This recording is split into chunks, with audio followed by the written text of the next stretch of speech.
దండక అరణ్యంలో లోతుగా కనిపించని కళ్ళు వారి అడుగులను అనుసరించాయి. శూర్పణఖ రావణుని సహోదరి. రాముణ్ణి చూచి అతన్ని ఆకాంక్షించింది. ఆమె రూపం మార్చుకుని రాముణ్ణి వివాహం చేసుకోవాలని ఆకర్షించేందుకు ప్రయత్నించింది. నేను ఇప్పటికే వివాహితుడిని అని రాముడు చెప్పి ఆమె ప్రతిపాదనను తిరస్కరించాడు. కోపంతో ఆమె లక్ష్మణుని వైపు తిరిగి అతడు తనను వివాహం చేసుకోవాలని కోరింది. నీకు ఒక సాధారణ సేవకుడు ఎందుకు కావాలి? నా అన్నయ్య దగ్గరికి వెళ్ళు అని లక్ష్మణుడు పరిహాసంగా చెప్పాడు.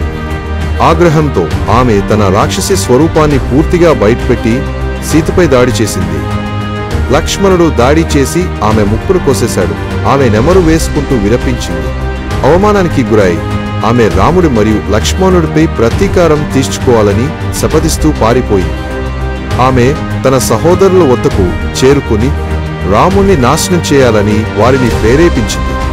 అవమానితమైన శూర్పణఖ తన సహోదరుల వద్ద ప్రతీకారం కోరింది.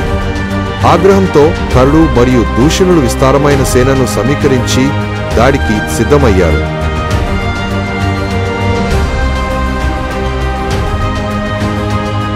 కరుడు మరియు దూషణుడు 14 రాక్షసులను సమాహరిస్తూ రాముడిపై దాడికి నడిపించారు.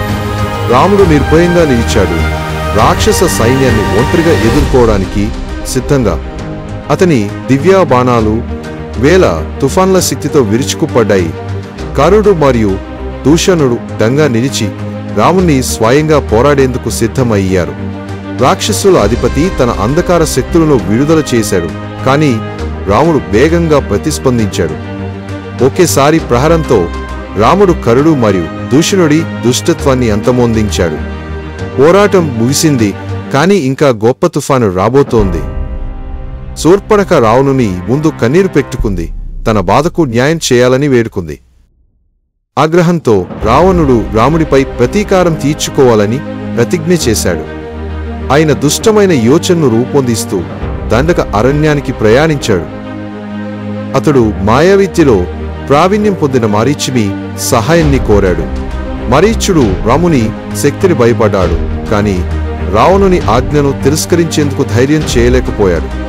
రాబోయే ప్రమాదాన్ని తెలియక సీత ప్రశాంతమైన అరణ్యంలో ఆనందించింది.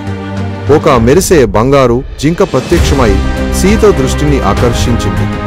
దయచేసి ఆ జింకను నాకు తీసుకురండి అని సీత ఆనందభరితమైన కన్నులతో కోరింది. రాముడు ఆ జింకను వెంబడించాడు. తనపై జరుగుతున్న మాయ గురించి తెలియక మారీచుడు వేషధారణలో రాముడి స్వరంలో అరుస్తూ లక్ష్మణుణ్ణి బయటకు తీసుకెళ్లేలా మోసగించాడు.